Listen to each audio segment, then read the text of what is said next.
Hello guys, isang mapagpalang hapon sa inyong lahat. Isa na namang air fryer ang aayusin natin ngayon. Ang problema daw nito ang kanyang lead switch or safety switch. Ang sabi ng may-ari ay bumili siya ng micro switch online at siya na mismo ang nagkabit. Sa madaling sabi ay nag-DIY yung customer natin.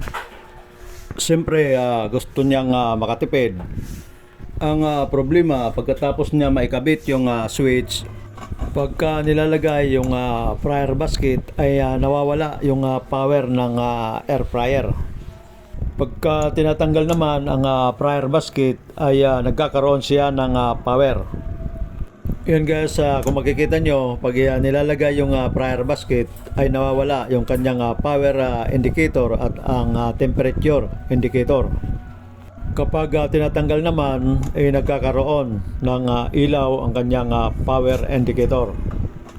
Dapat yan habang nasa loob ang fryer basket sa cooking chamber ay hindi nawawala yung power supply. So yun ngayon ang ito troubleshoot natin.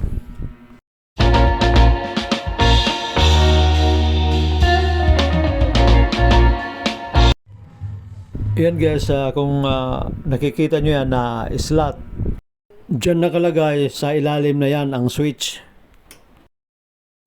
Yan ang hams na tumatama pag inilalagay yung fryer basket. Yan guys, kung makikita nyo, yan ang nangyayari pag tinatamaan ng hams. Ngayon bubuksan natin yung bottom cover para ma-check yung nasabing switch.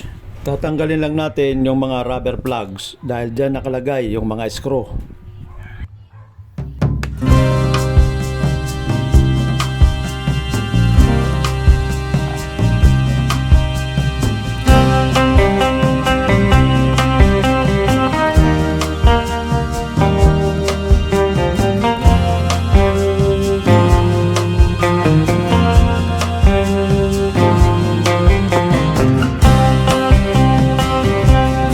So, yan guys ang switch na sinasabi ko. Kung makikita nyo, tama naman ang kabit ng wires.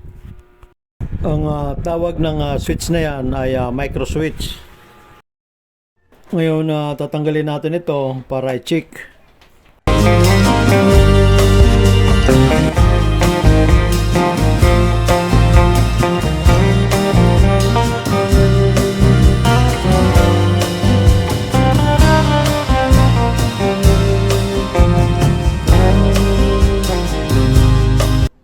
Yan guys, natanggal na. Ang pag-check nito ay kukuha lang tayo ng ohmmeter. So ilagay lang natin ang selector knob sa times 10 ohms.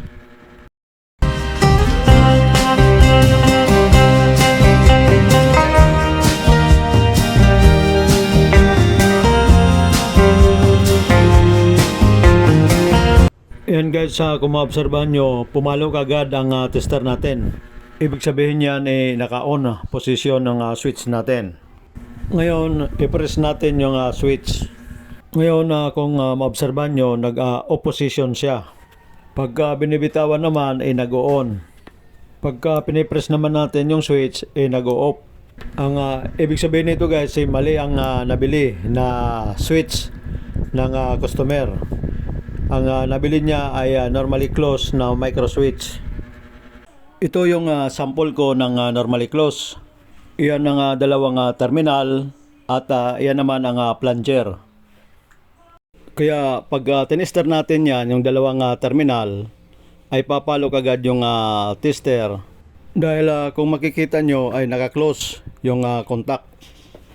Kapag prenis naman natin ito, babalik sa normal ang pointer ng tester dahil ito ay mag-open yung contact na yan. Kunting tip lang sa inyo, kapag nakita nyo itong terminal na malapit dito sa NC na liter na kasulat, yan po ay normally closed na micro switch. Ito naman yung sample ko ng normally open. Kung makikita nyo, yung isang terminal ay nakatapat sa NO na liter or normally open. Kaya pag prenis natin itong plunger, Itong contact point ay magkukonek dito sa normally open na terminal. Kaya itong dalawang terminal ay magkakaroon ng continuity. So ito dapat ang nabili ng customer, yung normally open na micro switch. Ngayon tatanggalin natin ito para palitan ng normally open na micro switch.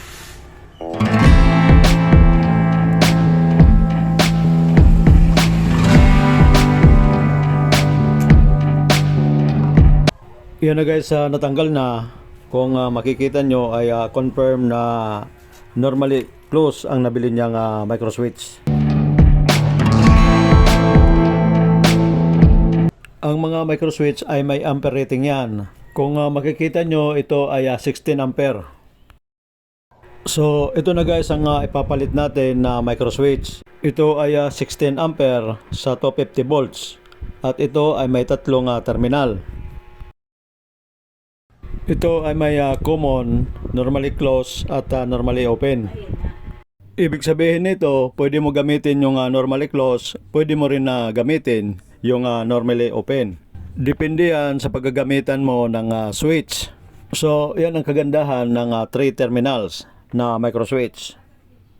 Sa pagkakataon na to, ang gagamitin natin dito ay normally open. Ngayon guys, testerin muna natin ito bago ikabit. Yung isang test prod kabit lang sa common terminal. Yung isang test prod naman sa normally open na terminal. Ngayon, i-press lang natin yung plunger. Kung makikita nyo, pumalo yung tester natin. Ibig sabihin niyan ay okay itong switch na ikakabit natin. Ngayon, i-check muna natin itong switch holder. Dahil ito ay movable, baka may tama na itong switch holder.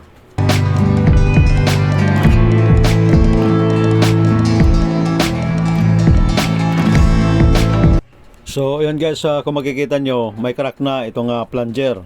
Madali na ito maputol, kailangan ito ay ma-repair. Ito ang pumapalo sa switch kapag inilalagay yung prior basket. Dito guys, gagamit lang tayo ng epoxy steel.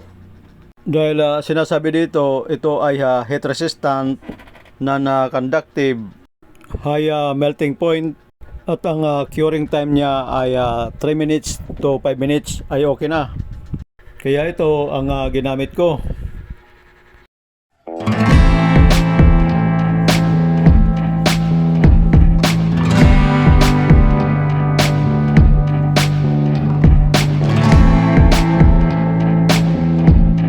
Yan ang crack na portion ang lalagyan natin.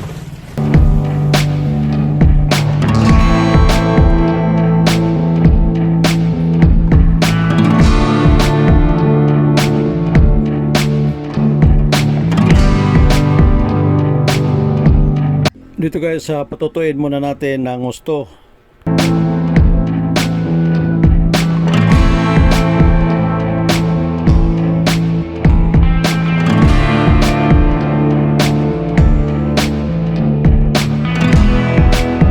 Ngayon guys ay okay na, pwede na ito ikabit.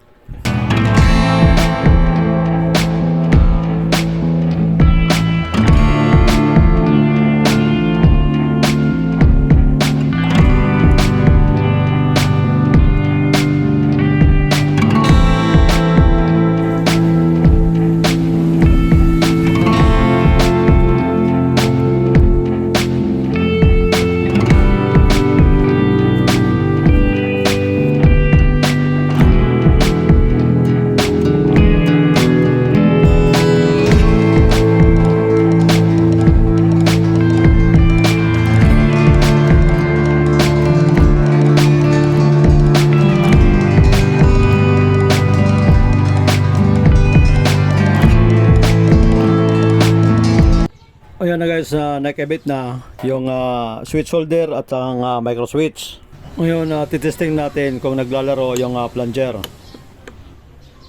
Kung maririnig nyo, may clicking sound ang ating micro switch. Ngayon, ilalagay natin yung prior basket. Titingnan natin kung okay.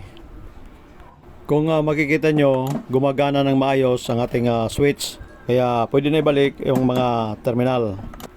Bago natin ibalik yung mga terminal, kinakailangan i-press muna natin yung speed terminal para ito ay hindi mag-loose.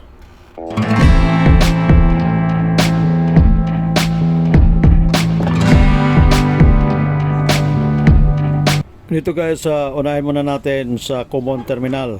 Kahit naman magkabaliktad yan ay walang problema dahil switch lang naman yan.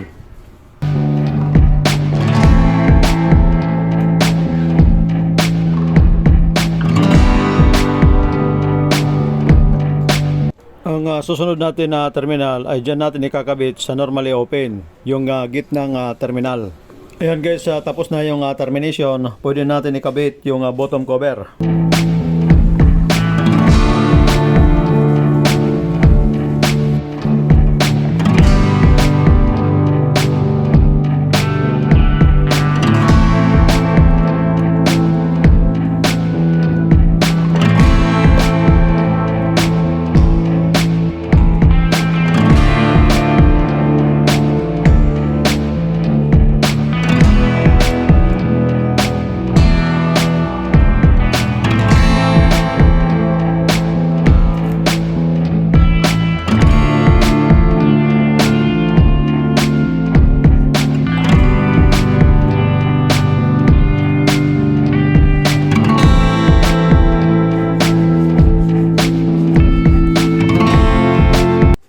Yun guys, titingnan natin ngayon kung okay na yung gawa natin.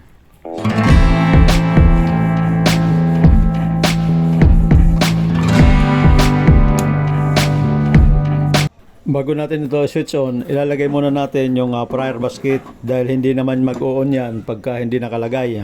Ngayon, pihitin muna natin yung temperature control at pagkatapos pihitin natin ang timer switch. Kung makikita nyo guys, nag-illuminate yung power indicator at ang temperature indicator. Ibig sabihin yan ay gumagana ngayon ang ating heating element. Para ma-check kung gumagana yung ating heating element ay gagamit lang tayo ng clamp ammeter. Ang ating clamp ammeter ay naka-point sa 200 ampere. Kung makikita nyo, may reading tayong 5.8 amperes. Ang ibig sabihin yan ay gumagana ang ating heating element. Ngayon, susubukan natin alisin yung prior basket. Dapat mag-o-off yung air fryer. Yan guys, naka-off position ngayon yung switch. Ngayon, ibabalik natin yung basket. Dapat mag-on siya. Yan guys, okay na yung unit na ginawa natin. Hanggang dito na lamang. Maraming salamat sa inyong panonood. Sana ay nakapagbigay ako sa inyo ng konting kaalaman.